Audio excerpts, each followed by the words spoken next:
Olá, sejam bem-vindos a mais um episódio da série Aqui Entre Nós. É um ciclo de conversas digitais onde procuramos respostas para o país que somos e onde projetamos também aquilo que vai ser o nosso futuro enquanto sociedade. Uma parceria da Fundação Francisco Manuel dos Santos com a Renascença e com o Jornal Público para assinalar os 10 anos da Pordata. São os números que ajudam os portugueses a conhecerem-se melhor.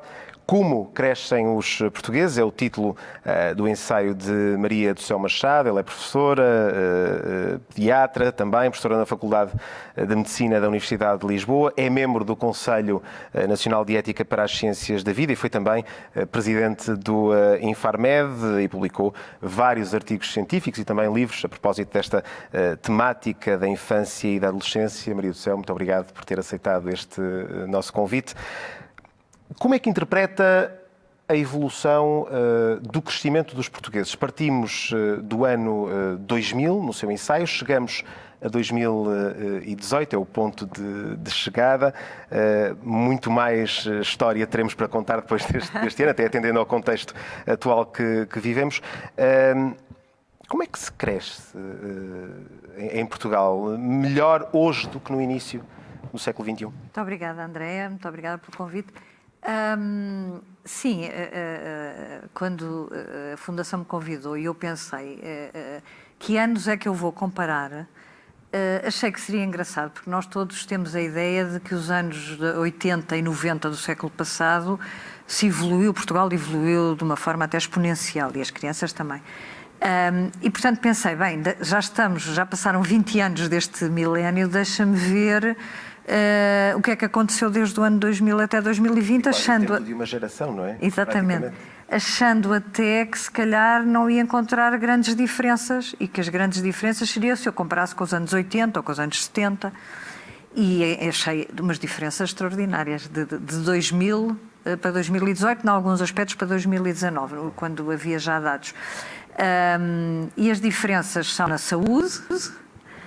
Realmente as crianças têm uma saúde sob vários pontos de vista, não só vacinação, saúde oral, enfim, vários pontos de vista, uma saúde muito melhor do que tinham há 20 anos. Sob o ponto de vista da educação, e eu chamava logo aqui a atenção para um ponto de educação que considero fantástico, que é a queda do abandono escolar. 90% das crianças e adolescentes portugueses já têm uma média de 14 anos de escolaridade. No ano 2018. Isto é fantástico.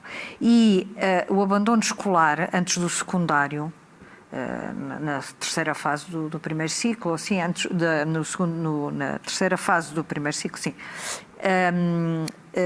estava à volta ali dos 40%. E agora está para aí em 12%. Ou seja, isto é fantástico porque faz parte do crescimento, não é? O crescimento não é só crescer em altura e em peso. E significa muito mais literacia, muito mais educação.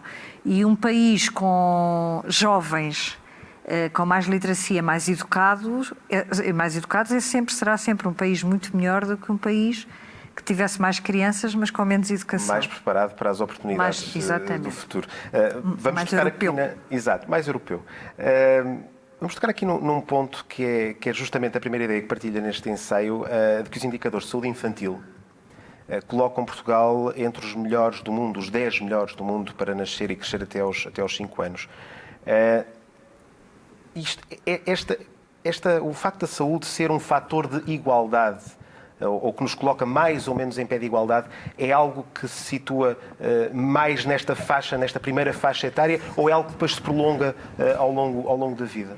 Não, é mais nesta faixa etária e depois há alterações as alterações não são assim tão excelentes como nesta faixa etária. Isto tem a ver, no fundo, com as taxas de mortalidade no primeiro ano de vida e nos primeiros 5 anos, abaixo dos 5 anos. E considera-se que, principalmente o primeiro ano de vida, mas os 4, 5 anos primeiros, mas principalmente o primeiro ano de vida, se a criança tiver uma alimentação adequada, um acesso aos cuidados de saúde adequados, conforme as suas necessidades,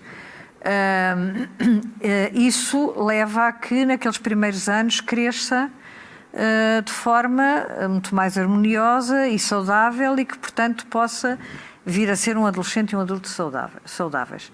Mas estes aspectos que são positivos e que colocam muito bem Portugal, essencialmente têm a ver com a evolução que nós tivemos nos cuidados de saúde, mais até do que noutras áreas, porque há muitas décadas atrás, digamos que ali nos anos 70, a Ministra da Saúde da altura, que era a Leonor Beleza, criou uma comissão, que foi a primeira Comissão Nacional de Saúde da Criança e do Adolescente, que era gente, pediatras e obstetras, gente muito sólida e muito boa, e que fez um programa há 9 anos, mas com 3 fases, para o país inteiro, e que levou a que a saúde materna e a saúde infantil melhorassem exponencialmente. E isso foi importantíssimo.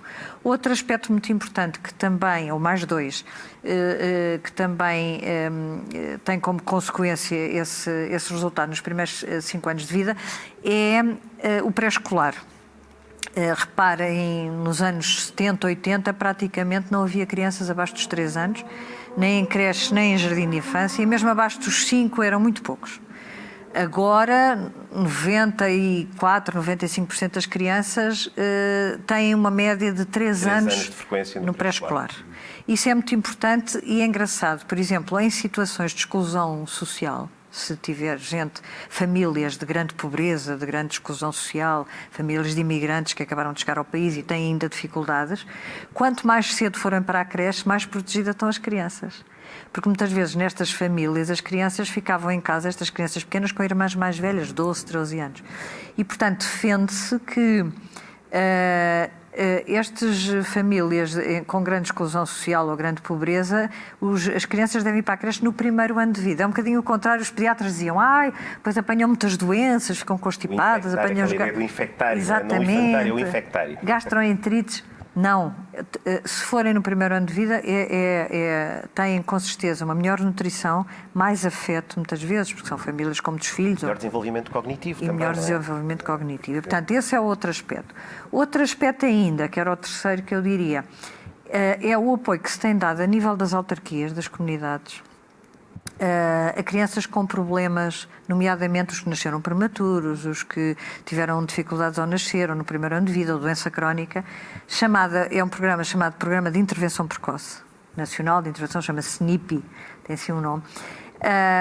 E isto com a ideia, e que neste momento em Portugal já dá apoio a 22 mil famílias, ou dava em 2018, agora se calhar até dá mais, e tem uma importância enorme. E é engraçado que o que nós vemos nas estratégias dos outros países é que atualmente, em vez de haver grandes planos nacionais de saúde, há estratégias locais e regionais com o apoio das entidades locais e das autarquias, porque nós podemos ter um plano nacional fantástico para as crianças que têm este problema ou aquele, ou para os adultos, ou seja, para quem for, mas depois, e temos sempre uns planos nacionais fantásticos. Mas é demasiado centralizado? Mas, exatamente, depois para passar do nacional e implementar a nível regional e local, muitas vezes...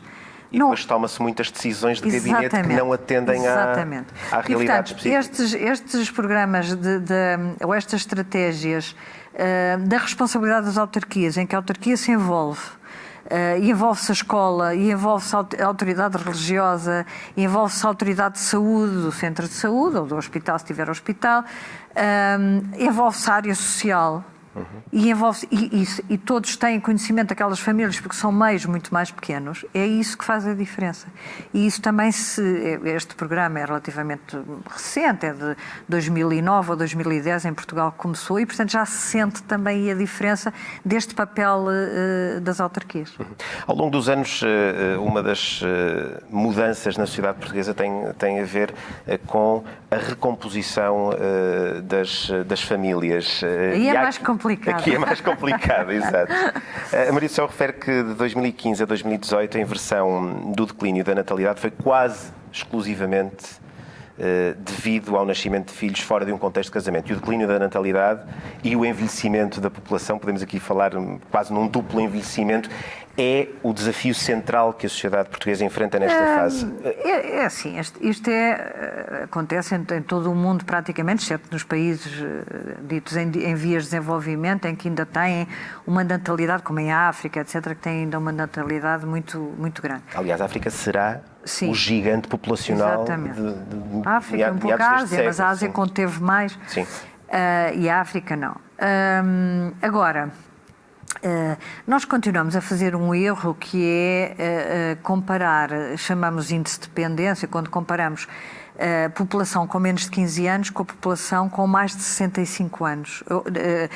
A de menos de 15 e a de mais de 65 com a população entre os 15 e os 65 e continuamos a chamar, do ponto de vista estatístico, população e idade ativa entre os 15 e os 65. Ora, em 2019 ou 2020, a população e idade ativa não é entre os 15 e os 65, porque aos 15 anos ninguém vai trabalhar. E aos 65... Ainda há muita gente a trabalhar, ainda há muita gente somos velhos, no mercado de trabalho. Existe muito aquela ideia de que aos 65, ou a partir dos 65, éramos velhos. Exatamente. Isso não tem qualquer adesão à realidade. E, portanto, repare, se eu inclusivamente disse que havia menos abandono escolar e é proibido abaixo dos 16 o emprego jovem, e temos tantos jovens nas universidades e ainda a estudar entre os 21 e os 24 anos, embora a nível europeu a nossa percentagem entre os 21 e os 24 que mantém o estudo não é assim muito grande, comparando com outros países europeus. Mas, apesar de tudo, ainda é significativo.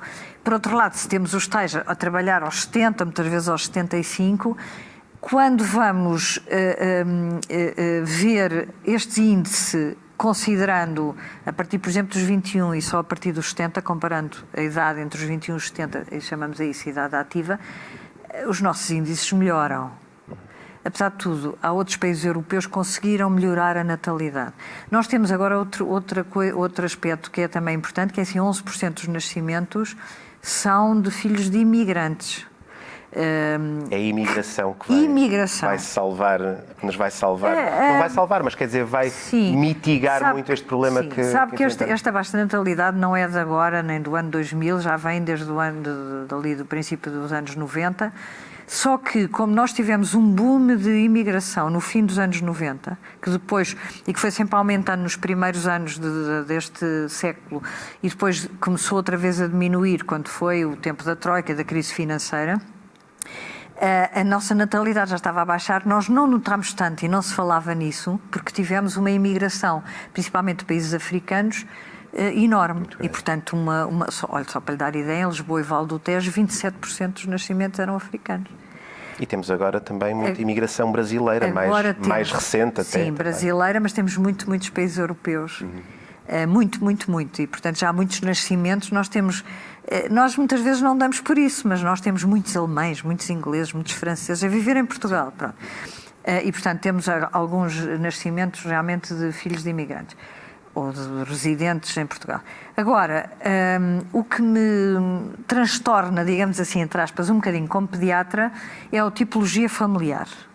Porque à volta de 55%, 56%, os pais não são casados. Tudo bem, viver em união de facto, qual é o problema? O casamento não é assim tão popular atualmente como era aqui há uns anos. Agora, cerca de 18%, quase 19% destes recém-nascidos, os pais nunca coabitaram.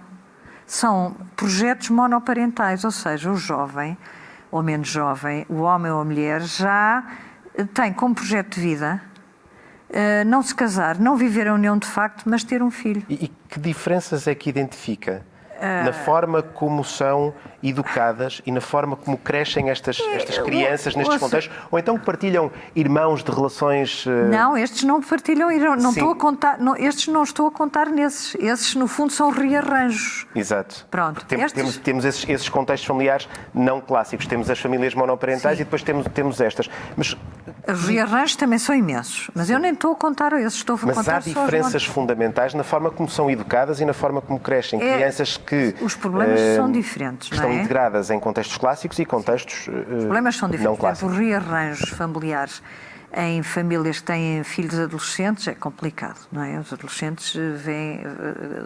É um bocadinho complicado os rearranjos familiares. É mais fácil quando as crianças são mais pequenas. As famílias monoparentais, nós funcionamos todos com modelos, não é? Com palavras, não é? Nós vivemos atualmente uma sociedade muito palavrosa e depois deixa muito a desejar nos modelos, não é? Não faças o que eu faço, ouve o que eu digo e não faças o que eu faço, não é? Mas, no fundo... é pelo exemplo. No fundo, o adolescente... A criança e o adolescente funciona como um fenómeno de reprodução social, como falávamos há bocado, em modelos. E o pai é um modelo importante, a mãe é um modelo importante. Portanto, ser só pai ou só mãe... E eu não sou objetora de consciência em relação às crianças que vivem com duas pessoas do mesmo... um casal homossexual. E isso aumentou muito também. E tenho experiências na minha atividade privada como pediatra de crianças muito felizes, com casais homossexuais. Portanto, não sou nada objetora. Há muita gente que é objetora de consciência em relação à educação das crianças. Agora, até porque muitas vezes nessas famílias há uma figura mais masculina e uma figura mais feminina. Exatamente. E, portanto, faz-me confusão. Eu aqui há uns anos fiz um estudo nas universidades portuguesas, em todas, medicina, letras, universidade técnica, etc., em todo o país, e foi sob a forma de um inquérito online, e responderam-me quase 4.000 adolescentes entre os 17 e os 24 anos, e o inquérito era sobre casamento, parentalidade, noções de infertilidade, etc. E uma das coisas que me fez impressão foi a média de idades era 20 ou 21, e portanto eu achava que aos 20 anos nós todos achámos que nos vamos apaixonar e casar e viver felizes até ao fim da vida. E havia já a percentagem que assumia que tinha um projeto de parentalidade, queria ser pai ou mãe, era muito maior do que a percentagem que dizia que queria casar. Quais são as causas disso? As raízes sociais disso? Sim, não sei. Ou não sei. Eu acho que o casamento é como o emprego. Os jovens têm a noção que há muitos empregos precários. Sim. E realmente o que nós vemos é uma taxa de divórcios brutal. E Portugal, eu neste livro comparo todos estes números que nós temos estado a falar, as várias regiões de Portugal, e depois comparo com os países da União Europeia, e Portugal está em primeiro lugar na taxa de divórcios. Nós neste momento, temos à volta de 59 divórcios por 100 casamentos por ano. E chegámos a ter, no ano 2013 ou 2014, agora não estou bem certa, 70 divórcios por 100 casamentos. Apesar de tudo, estes 59 são um número simpático, atendendo aos anos mais recentes. E, portanto, há uma descredibilidade, e é engraçado que eu tinha umas perguntas abertas nesse tal trabalho com os universitários, e perguntava as causas para casar ou as causas para não casar, e muitas raparigas respondiam: as minhas amigas já se divorciaram todas. As minhas amigas que já casaram já se divorciaram. E, portanto, enfim, eu acho que se calhar não preparamos, repara, para um casamento ou para construir uma família. Tem que haver uma certa tolerância, uma certa forma de estar e de aprender a viver. Sentido de vivência comum. Em vários sentidos e até no... Menos individualismo. Individualismo é o problema? Exatamente. É a raiz do problema. Exatamente.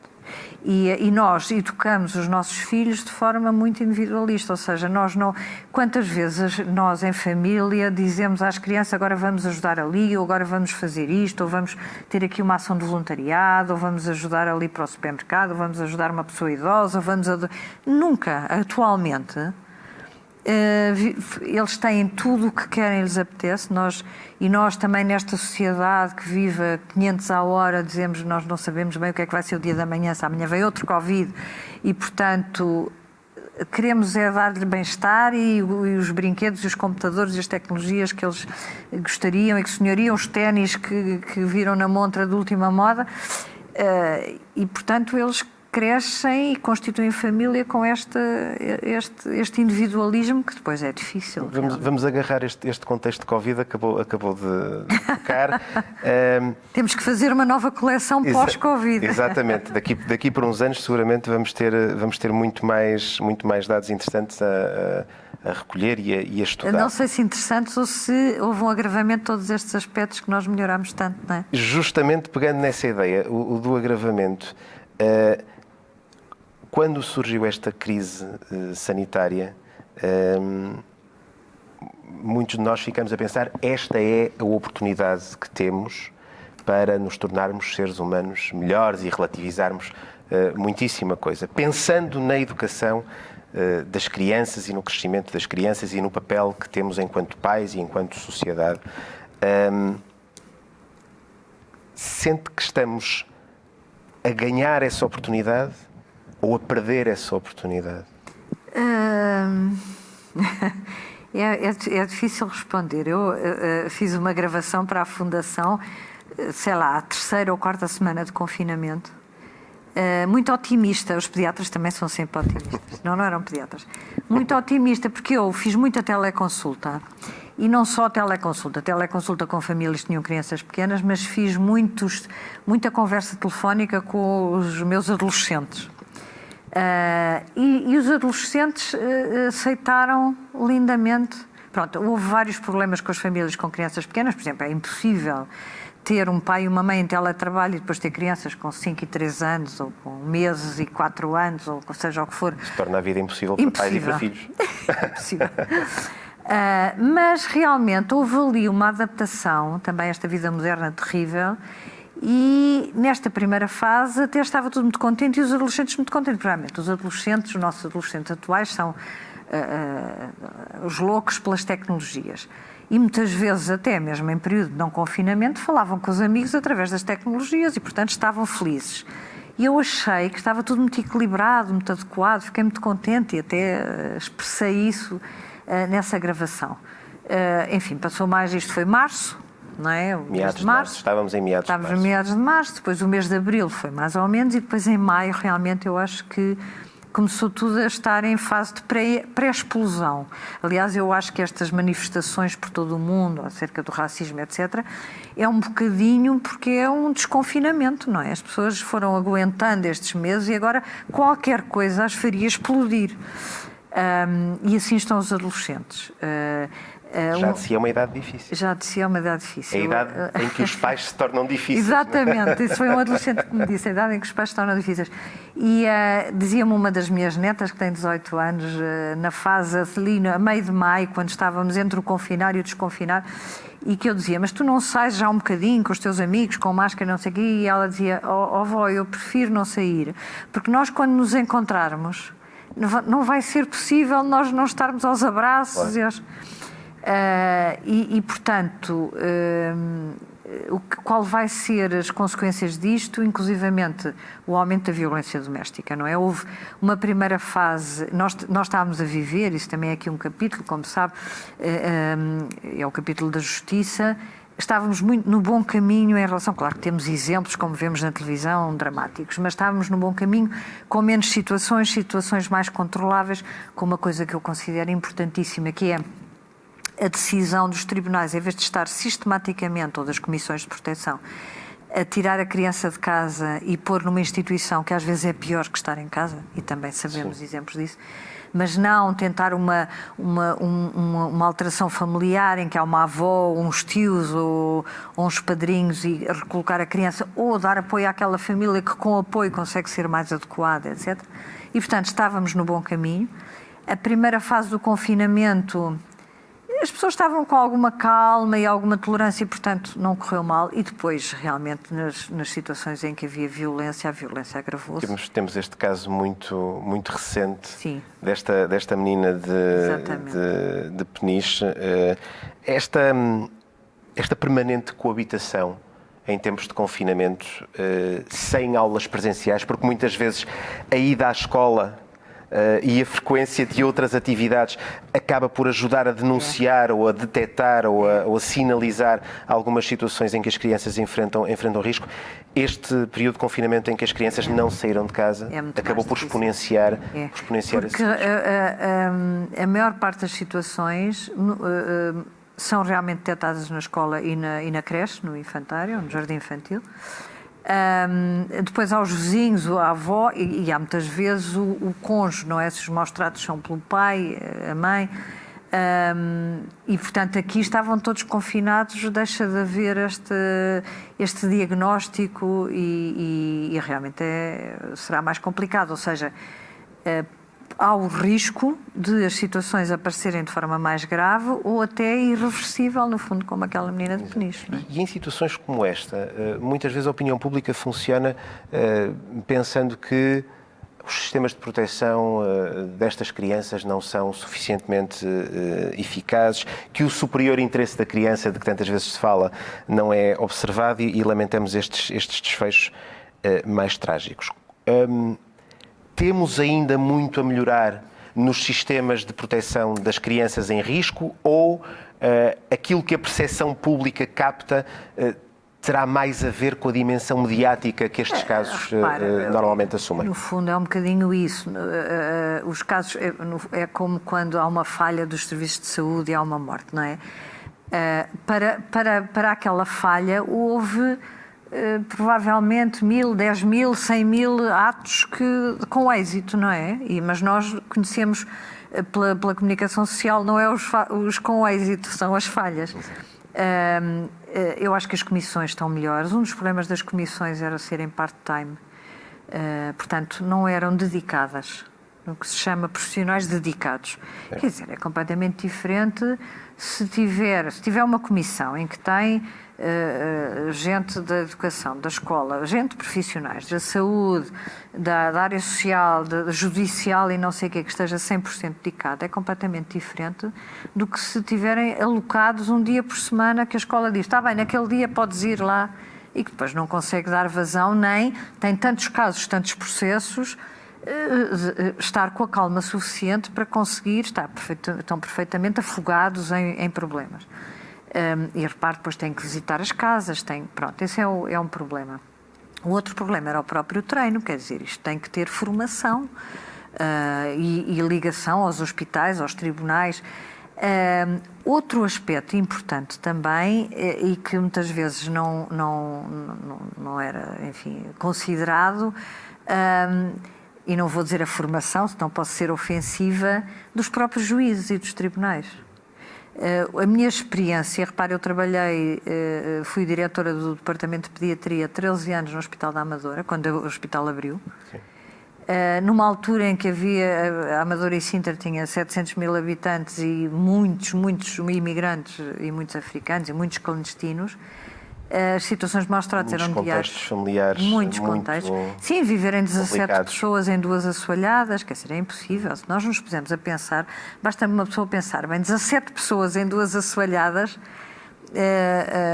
não é possível não haver violência verbal, física, seja o que for. É o pior dos confinamentos. Exatamente. Talvez, não? E muitas vezes o nosso parecer do hospital era um parecer muito sério e grave, achando que era uma situação de gravidade, da comissão também, e depois o juiz ou a juíza despenalizavam completamente e decidiam que afinal a criança ou podia ir para casa ou simplesmente ia para uma instituição qualquer, quando naquela altura nós sabíamos o que é que acontecia em muitas instituições e houve aqueles problemas todos, enfim, com várias instituições que eu não vou dizer aqui o nome, mas que nós conhecemos. E portanto, tudo isto devia haver uma certa especialização, portanto as pessoas que trabalham nas comissões de proteção têm que ser pessoas que tenham um gosto pelo aquele trabalho e que tenham formação. E depois, os tribunais e os juízes deviam ter uma preparação especial e também ter um gosto especial para estas situações, para poderem ter know-how, não é? Falta o equilíbrio entre a realidade e a aplicação da lei. A tal cegueira da lei, confronto entre a moral e a lei. Muitas vezes dizia-nos o Dr. Armando Leandro, que, como sabe, foi em Portugal quem muito fez por toda esta área, e ele é da área jurídica, e ele dizia-me, vocês eram os médicos profissionais de saúde, muitas vezes não nos dão ideia da gravidade da situação. E se calhar realmente nós não dávamos. Agora, por exemplo, outro problema que acontece, e passamos a estar mais atentos, o problema que acontece é que, por exemplo, os profissionais no hospital ou no centro de saúde nunca têm feedback do que é que aconteceu. Quando vai para o tribunal, depois deixam de ter o feedback. E, portanto, nós acabamos por ficar sem perceber e sem saber se realmente aquela família ficou orientada ou não, porque isso também seria um ensinamento para nós e uma forma de nós percebermos como deveríamos atuar noutras situações semelhantes. Portanto, há aqui um caminho ainda, embora, repare, agora há comissões na comunidade e depois há as comissões de todos os hospitais e centros de saúde, têm grupos, núcleos, chamam-se núcleos, não é comissões nem grupos, núcleos, com médicos, enfermeiros, assistente social e, portanto, temos uma organização que não tem nada a ver com há 20 ou 30 anos. E eu acho que protegemos muito mais as crianças. Vamos ver agora os resultados aqui deste confinamento e deste ano 2020, que é um ano atípico, um ano horrível, como diria a Rainha de Inglaterra. Vamos ver como é que saímos deste ano, que seguramente ficará para a nossa história como o ano do grande confinamento. Porque estamos a meio do ano, mas mesmo que agora abríssemos portas, teríamos sempre as marcas e carregaríamos sempre as marcas desta Covid-19. Vamos voltar aqui um bocado à questão da saúde. Portugal, por exemplo, no que toca à cobertura de vacinação, é um país com resultados de excelência. Era. Até agora. Até agora. Isto vai introduzir desequilíbrios nesse... Vai, com e prejuízo, ou seja, vamos ter... corremos o risco de ter o regresso de algumas doenças que julgávamos erradicadas, o sarampo, por exemplo. O que se fala tanto agora para o coronavírus, que é a imunidade de grupo, certo, é o que se consegue com as vacinas, por exemplo, antivirais. E o sarampo é um exemplo, não é? Nós temos que ter 95, 96% das crianças vacinadas para termos imunidade de grupo. E se tivermos o que a Direção-Geral de Saúde publicou agora, que houve uma queda e tínhamos 70 e tal por cento das crianças, a idade de vacinação para o sarampo que estavam vacinadas, portanto caiu quase 20%, nós não vamos ter imunidade de grupo e, portanto, isso põe em risco e o sarampo está na Europa. Obviamente que este vírus agora veio dar cabo dos outros vírus todos. Claro. Mas os outros não deixaram de existir. Não deixaram de existir. Uma das pediatras da Estefânia contava-me que nunca viu, porque normalmente nas infecções respiratórias, quando fazem as zargatoas, faz-se um painel de vírus, não é só este vírus ou outro, faz-se o painel dos vírus respiratórios, onde entra desde o vírus da gripe ou influenza é gripe também, aos rinovírus, aos parainfluenza, enfim, uma série de vírus respiratórios. E muitas vezes aparecem 2 ou 3 positivos, até mesmo quando aparece positivo o vírus da gripe e da gripe A, aparece também o rinovírus ou outros vírus, adenovírus, etc. E ela diz que nunca viu, dizia-me essa pediatra, que nunca viu um painel de vírus respiratórios, agora na época de Covid, em que aparece o Covid positivo. Covid é o coronavírus, não Covid é a doença. O coronavírus positivo e os outros todos negativos, como se o coronavírus desse cabo, não dá espaço para mais ninguém. É extraordinário. Mas eles estão por aí, não é? E repare, o sarampo, nós tivemos surtos em 2017, 2018. Portugal já estava considerado erradicado o sarampo. E temos pequenos nichos. Que nos entrou foram casos importados, não é? Foram. Essencialmente. E são nichos, mas podemos ter um boom se realmente baixa a vacinação.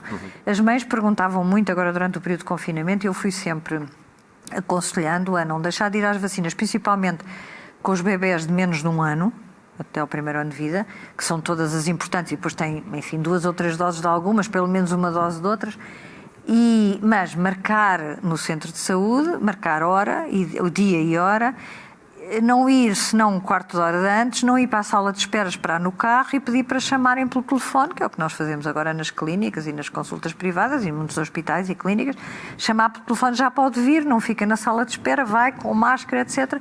E, portanto, não houve razão nesta altura para deixar de fazer as vacinas. Realmente muita gente teve medo de ir para os centros de saúde e se calhar... Há a corrente ceticista, a corrente cética, daqueles pais que têm receio dos efeitos secundários das vacinas. Pode este contexto contribuir para um agravamento dessa... Felizmente em Portugal, por exemplo, a Alemanha é uma loucura, os pais objetores de consciência. Mas aqui em Portugal não temos tanto esse problema. Temos também nichos que muitas vezes são problemáticos, mas muitas vezes são estrangeiros, os alemães, por exemplo, é um grupo terrível, porque são muito naturalistas e não sei o quê, os belgas também, mas felizmente os pais portugueses aderem normalmente muito bem, com honrosas exceções, claro. E agora eu acho que foi o medo, pura e simplesmente... O medo da deslocação. O medo de entrar num sítio onde se julga que a infecção pode estar ali mesmo. Mas nessa altura é que os centros de saúde estavam sem pessoas e, portanto, não devia haver medo nenhum. Agora, os efeitos da doença podem ser muito mais graves, destas doenças, muito mais graves do que alguns efeitos da vacina. E, portanto, eu acho que devem continuar a ser vacinados. À medida que eles vão crescendo, também vão dando outros problemas. Regressamos aqui à questão dos adolescentes, sobretudo aos adolescentes mais velhos. Porque a Maria do Céu refere que os acidentes e as intoxicações são causas frequentes mas não só. De morte. Sim. Mas...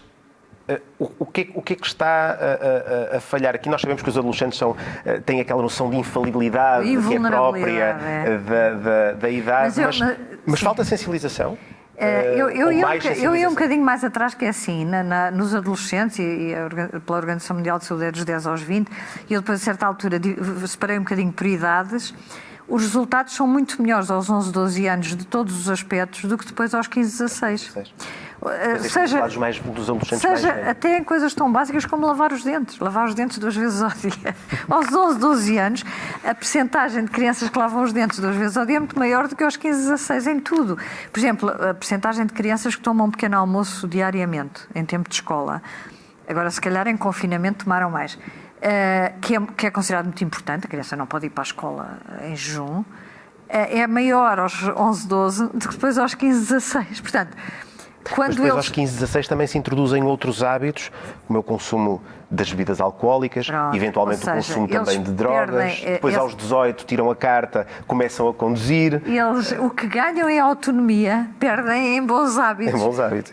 E o que significa que, como estava a dizer, relativamente aos acidentes, é porque a adolescência é uma fase em que eles são muito saudáveis, já não têm estas infecções, já não se constipam, que têm pequenos e, portanto, consideram-se invulneráveis. Têm um medo de morte e da doença terrível, mas consideram-se invulneráveis. E, portanto, fazem loucuras, não é? Aqueles balconing, aquelas atiram-se para as piscinas, as coisas mais incríveis. Andam nas motos, nas bicicletas a fazer os parkours mais incríveis. E depois as intoxicações é um bocadinho diferente, não é? Porque eu acho que atualmente, as intoxicações atualmente é muito pelo acesso aos ansiolíticos e aos antidepressivos. Aumentaram muito os problemas de saúde mental, com falta de resposta da parte da comunidade e da comunidade escolar e não só, e de saúde, em relação ao apoio de psicólogo ou até de pedopsiquiatra, mas em coisas ligeiras. E, portanto, o que chega às consultas de pedopsiquiatria já são situações moderadas ou graves, que são medicadas, porque se fossem apanhadas como ligeiras não era preciso medicação.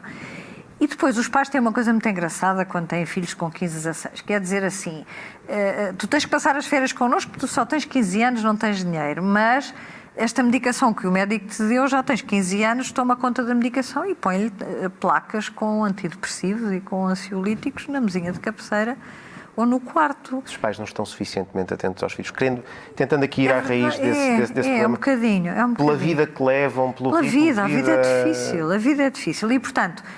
E porque muitas vezes os pais foram educados quando confrontaram os pais deles com esse problema. Isso ultrapassa isso com o tempo passa. Mas portanto, depois acaba por reproduzir um bocadinho. E multiplicar problemas. Mas o que nós vimos nos hospitais é o aumento, por exemplo, de intoxicações. Eu não diria tentativa de suicídio, eu diria tentativa de chamada de atenção por ingestão, intoxicação por antidepressivos e ansiolíticos. Porque o acesso é fácil ao adolescente, percebe? Agora, realmente o erro que eu acho que se faz é que a sensibilização dos adolescentes tem que ser feita por adolescentes, não pode ser por adultos. O adolescente não liga ao que o adulto diz. Olha, lá está o cota a dizer coisas quando o que ele tem é inveja, que não pode fazer as mesmas coisas que eu faço. E, portanto, o que nós temos é que houve um projeto muito engraçado chamado Dream Teens, que há uns anos também nas autarquias, com a professora Margarida Gaspar de Matos, que eu também fiz parte, em que se reuniram 700 adolescentes e havia reuniões comuns, e depois eles iam para cada das autarquias portuguesas todas, iam para as suas autarquias ver o que é que era preciso fazer lá, o que é que era preciso mudar, e foi muito engraçado. E houve autarquias que fizeram alterações pela opinião dos adolescentes. E, portanto, o que nós precisamos é ouvi-los, perceber o que eles precisam e o que querem e o que têm vontade, e depois fazer a informação que seja dada, tudo o que se possa fazer através da televisão, da rádio, seja feita por adolescentes. Maria Céu, estamos perto do nosso tempo.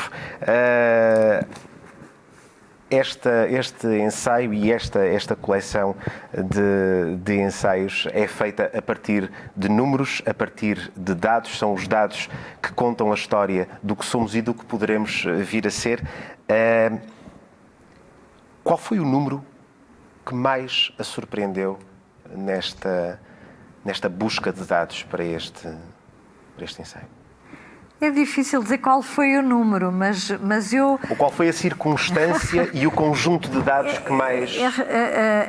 Repare, há aqui alguns dados que eu já tinha conhecimento porque acompanho como pediatra e, portanto, por muito estranho que seja, não me surpreendeu.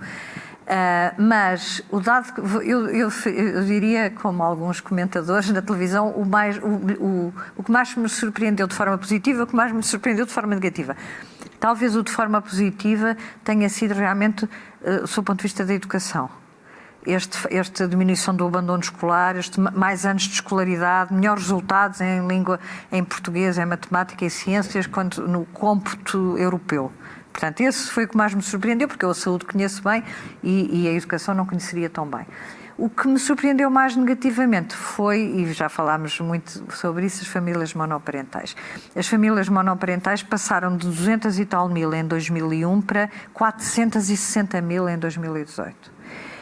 E o risco de pobreza, que é muito negativo, porque nós estamos nos 20 e tal % de crianças com risco de pobreza, após os apoios sociais será para aí 19, 20%, sim. Mas este risco de pobreza é principalmente em famílias monoparentais, principalmente se viverem com a mãe. E 80% destas famílias monoparentais, os filhos vivem com a mãe. E não em guarda partilhada, como se usa agora, metade com a mãe, metade com o pai. E, portanto, não é possível que estas crianças cresçam, elas não vão cumprir o seu potencial de crescimento, educação, saúde, o que possam ser na vida, se nestas famílias monoparentais, com o risco de pobreza que têm, não só por ser a família monoparental, como ainda por um risco acrescido de pobreza. E, portanto, nisto nós temos que nos sentar e pensar. São dados que teremos seguramente que refletir e no futuro vamos ter que atender também a este contexto e a forma como ele vai influenciar o nosso futuro. Maria de São Machado, muito obrigado pelas reflexões que nos trouxe neste segundo episódio da série Aqui Entre Nós, a partir do livro Como Crescem os Portugueses. Aqui está ele, um exemplar do livro que saiu no passado dia 27 de março com o Jornal Público. Se quiser adquirir este e outros ensaios da série Os Portugueses, pode também fazê-lo online, a partir do site da Fundação Francisco Manuel dos Santos, em www.ffms.pt, ou então no site do Jornal Público, em www.publico.pt. Amanhã, quinta-feira, a partir das 7 da tarde, conversamos com Luísa Loura, ela é diretora da Pordata, vai falar-nos sobre educação, como aprendem os portugueses nesta série de 10 ensaios para assinalar os 10 anos da Pordata, parceria Fundação Francisco Manuel dos Santos, RTP e Público, a não perder amanhã, a partir das 7 da tarde, no terceiro episódio, Aqui Entre Nós. Até amanhã.